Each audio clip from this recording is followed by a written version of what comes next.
The U.S. military says there aren't many options now in Iraq when it comes to doing things very differently or in a much bigger way. Hardball's David Schuster has this report.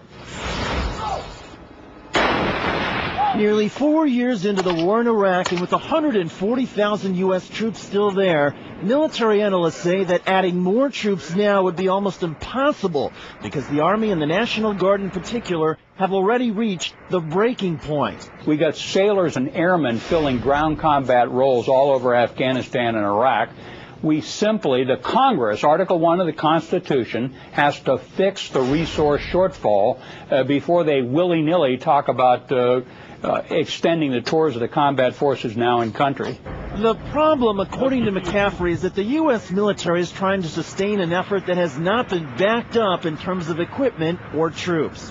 Many of the Army's tanks and Humvees, for example, have been damaged in Iraq and need to be repaired or replaced. And as far as troop levels are concerned, some U.S. soldiers are now on their third tour of duty. Others are being rotated back into Iraq at a pace military planners had never envisioned.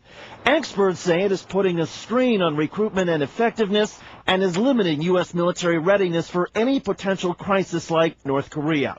So this week, House Democrat Charles Rangel, a Korean War veteran, announced plans for legislation that would revive the military draft. Rangel said it would ease the burden on U.S. troops who have already served in Iraq and would spread military service more evenly. Why not an affluent person that doesn't need the money, that doesn't need the educational benefit? Why do they not have to be worried about going to war? It's unfair. Rangel does not support adding more troops to Iraq. Instead, he is trying to make a point about the Bush administration's aggressive use of military force. Either everyone should be involved or we shouldn't get involved in the first place. But this week, Rangel's point went right past the incoming Democratic House leaders. They sidestepped what to do about Iraq and focused instead on shooting down talk of a draft with a one-word answer. No.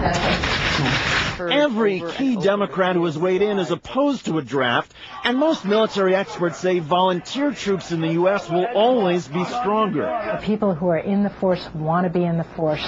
It attracts a higher quality of personnel, and that quality is what sets the U.S. military apart today.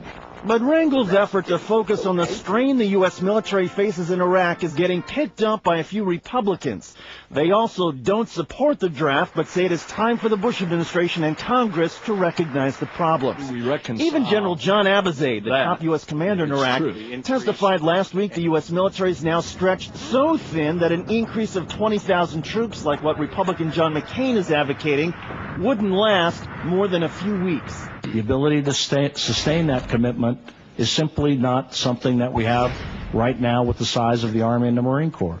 All of this means a big part of the debate between the Bush administration and Congress is meaningless, because while lawmakers may be eager to talk about new strategies in Iraq or a timetable for success, the long-term options there are limited if the overall size of the U.S. military stays the same. I'm David Schuster for Hardball in Washington.